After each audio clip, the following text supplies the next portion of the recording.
Good morning, and how are you? Great to see you today. I have a great recipe planned and lined up today for us to make. We are going to be making a mead, a chocolate mead. I've made a chocolate wine before, I've made chocolate meads in the past. Now I got the idea for this recipe from Nib Mead. Now I want to show you my version of his cocoa nib mead. I'll link his video at the end of this video, and I'll link his video in the top corner. Meads are wonderful things, and if you haven't made a mead yet, get one going. I'm not going to show you the process for making a mead because I've done a video on mead making already and how to make a very basic mead, and that is the starting point for this cocoa nib mead. You want to grab yourself 1 gallon of mead that you've started and wait until it ferments to nearly dry.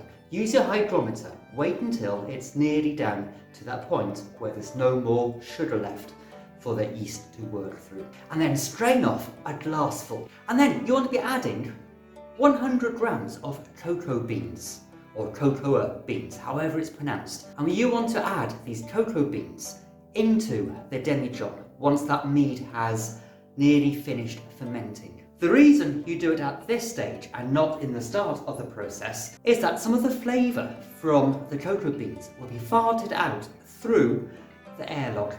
The CO2 will take away the flavour and strip the chocolate flavour from the cocoa beans and fart it out of your airlock.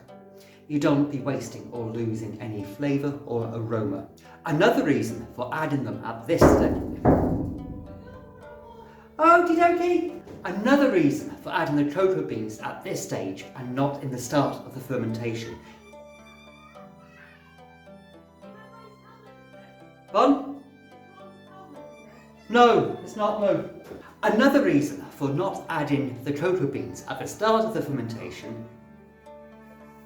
Another reason for not adding the cocoa beans at the start of the fermentation is because if there's any bacteria on them, the outdoor contents of the mead will combat that and help to eliminate any risk of further bacterial infection. Some people like to roast their cocoa beans before adding them to a mead because they say this brings out more of a peaty, crisp, dry flavour to the mead. But I am after a sweeter chocolate flavour than a caramel crisp flavour to the mead.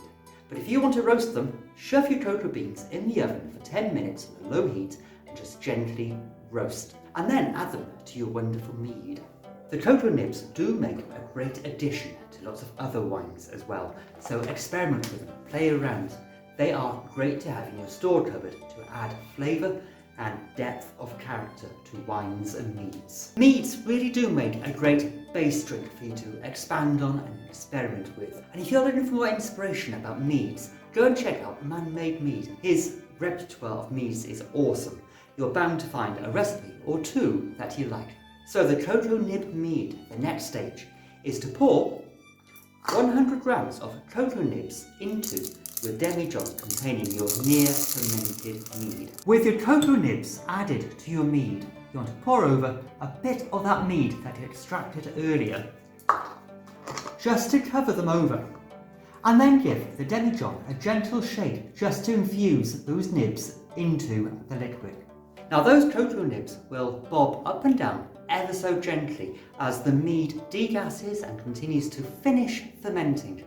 It will infuse with that chocolatey flavour that you seek and you want in your mead. So put in an airlock into the demijohn and set it aside in a warm place to continue doing its thing. Now this is where your personal preference comes in. You want to be testing this mead every 3, 4, 5 days or so to test that chocolate cocoa flavour. These nibs will give off a great flavour quite quickly, and if you want a really chocolatey mead, leave them in there for up to a month.